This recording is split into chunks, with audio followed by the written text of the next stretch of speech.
सर्वसामान्यांच्या हक्काचा आवाज जागर जनस्थान।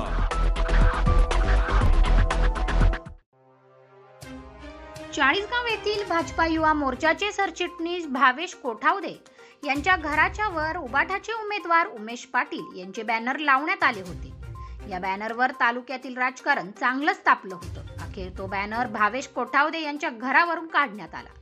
या संदर्भात भावेश कोठावदे यांनी चाळीसगाव तालुक्यातील टाकली येथे भाजपा उमेदवार मंगेश चव्हाण यांच्या प्रचाराचा नारळ फोडला। या निमित्ताने कोठावदे यांनी विरोधकांचा चांगलाच समाचार घेत बॅनर लावल्याबाबत स्पष्टीकरण दिलं आहे। भावेश कोठावदे म्हणतात की विरोधकांनी माझ्या घरातील भांडणाचा फायदा घेऊन राजकारण केलेलं आहे। या राजकारणाचा चाळीसगावची जनता ही मतदान स्वरूपी आपल्याला उत्तर देईल।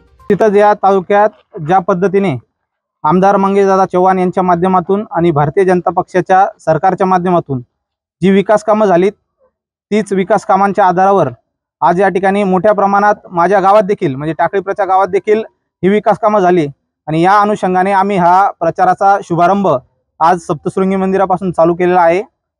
खरं तर एक खास करून बोलण्याची गोष्ट अशी आहे की काल परवा काही घडामोडी या ठिकाणी आमच्या कौटुंबिक झाल्या आणि आमच्या कौटुंबिक कलहाचा एक आधार घेत खरं तर असं बोललं नाही पाहिजे, पण विरोधकांनी त्याचं भांडवल केलं आणि त्या भांडवलाच्या याच्यातून माझ्या वडिलांना त्यांनी नवे तर घाबरवण्याचं धमकवण्याचं काम केलं आणि आपल्या पोराला काहीतरी होईल या दृष्टिकोनातून त्यांनी एक विरोधाची भूमिका या ठिकाणी घेतली आणि काल आमच्या घरावर काहींच्या सांगण्यावरून उबाटाचे जे उमेदवार आहेत त्यांचं बॅनर या ठिकाणी लावण्यात आलं, आमच्या गाडीवर त्यांचं पोस्टर लावण्यात आलं।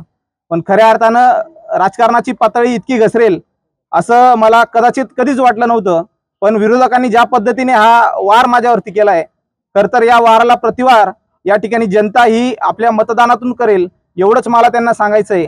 कधीही राजकारण करत असताना आम्ही कुणाच्या कुटुंबावर गेलो नाही, कुणाच्या वैयक्तिक कुठल्या गोष्टींवर गेलो नाही, पण जे काम यांनी केलंय आज आमच्या कुटुंबाला यांनी रडवलंय मी तुम्हाला निश्चित सांगेल येणारा काळ यांना उत्तर देईल आणि यांना देखील रडायला दिवस पूर्ण पडतील एवढंच माझं या निमित्ताने म्हणणं आहे। निश्चित जेव्हा आज आम्ही आमच्या घरात या विषयावर बसलो होतो तेव्हा माझ्या वडिलांनी एक भूमिका मांडली की आम्ही आमच्या पोराच्या वाईटवर किंवा असं म्हणून हे केलेलं नाहीये, तर त्यांना एक चित्र असं दिसत होतं की खऱ्या अर्थानं आम्ही एक अल्पसंख्याक कुटुंबातून आहोत, आमचा पोरगा भाषणं देतो, विरोधात बोलतो, याचा एक कुठेतरी परिणाम बाहेर होतोय आणि असं त्यांना एक चित्र रंगवण्यात आलं।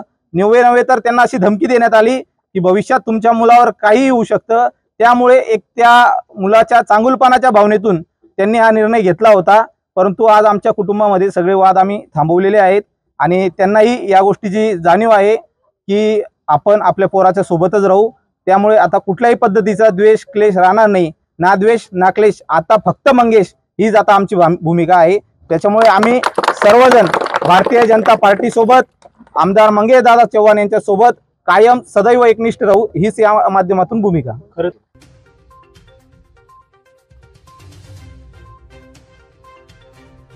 जागर जनस्थानसाठी सोजीलाल हाडपे, चाळीसगाव।